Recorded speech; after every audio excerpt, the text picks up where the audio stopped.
أصحيح له عندك 500 دينار؟ قال نعم له عندي 500 دينار، لكن والله ما أملك سدادها. قال القاضي إذا نسجنك.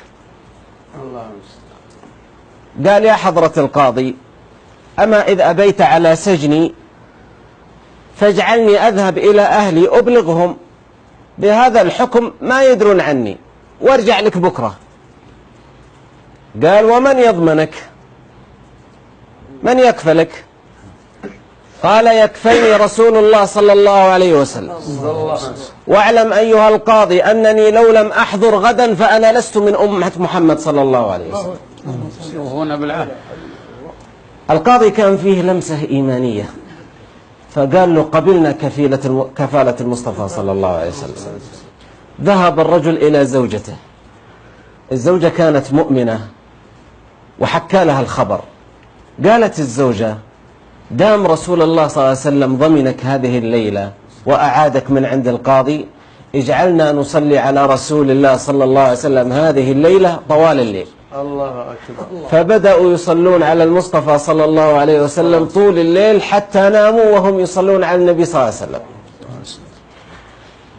وقبيل الفجر وإذا به يرى في المنام، هذا الرجل يرى رسول الله صلى الله عليه وسلم أتاه في المنام وقال له إذا كان من الغد اذهب إلى الوالي وأبلغه وقل له رسول الله صلى الله عليه وسلم يبلغك السلام ويقول لك اقضي عني ديني، وإذا سألك الوالي ما هي أمارتك فقل له يبلغك رسول الله أنك تصلي عليه كل ليلة 1000 مرة إلا البارح أخطأت في العدد ونقصت، لكن يقول لك قد وصلتنا وافية. أصبح الصباح، الرجل توجه إلى الوالي واستأذن بالدخول ودخل. فلما دخل قال أيها الوالي يبلغك رسول الله صلى الله عليه وسلم السلام ويقول لك اقضي عني ديني. مباشرة قال الوالي وما أمارتك؟ قال يقول لك رسول الله صلى الله عليه وسلم أنك تصلي على رسول الله كل ليلة 1000 مرة والبارح أخطأت في العدد ونقصت، لكن يقول لك قد وصلتنا وافية. هذه العلامة. فبكى الوالي وأخرج 500 درهم وسلمها إياه، وأخرج 2500 درهم وقال هذه هدية مني لك ببركة رؤية رسول الله صلى الله عليه وسلم.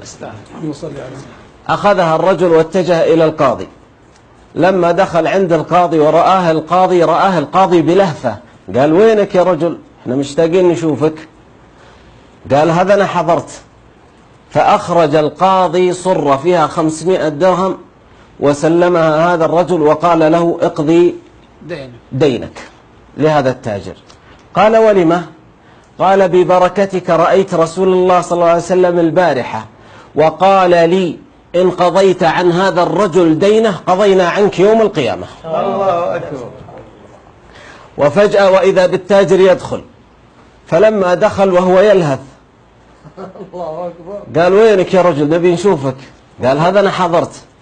قال للقاضي حضرة القاضي إنني قد عفوت عن هذا الرجل، وأخذ صرة فيها 500 درهم وسلمها إياه. قال له ما هذا؟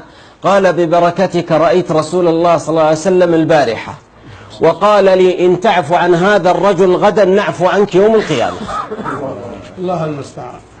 فخرج مقضى عنه دينه، وخرج وأيضا معه مبالغ من الوالي 2500 ومن القاضي 500 ومن التاجر 500، وهذا مصداقا لقول النبي صلى الله عليه وسلم لما رأى الصحابي وهو في المسجد ولما سأله عن الصلاة عليه صلى الله عليه وسلم اجعل صلاتي لك كلها يا رسول الله، قال إذن يقضى دينك وتكفى همك.